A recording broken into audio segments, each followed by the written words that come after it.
Service in Lake Charles has issued a severe thunderstorm warning for Southeastern Avoyelles Parish in central Louisiana, North Central Evangeline Parish in central Louisiana, Avoyelles Parish in central Louisiana, until 6 p.m. Central Daylight Time.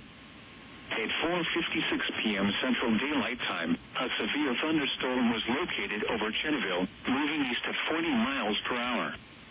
Hazard, 2-inch hail and 60 miles per hour wind gusts. Source, radar indicated. Impact, people and animals outdoors will be injured. Expect hail damage to roofs, siding, windows, and vehicles. Expect wind damage to roofs, siding, and trees.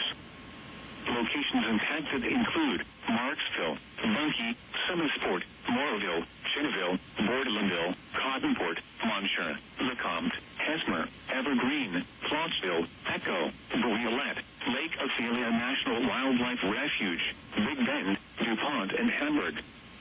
This includes Interstate 49 between mile markers 51 and 66. A tornado watch remains in effect until 7 p.m. Central Daylight Time for central Louisiana. For your protection, move to an interior room on the lowest floor of a building. A tornado watch remains in effect until 7 p.m. Central Daylight Time for central Louisiana.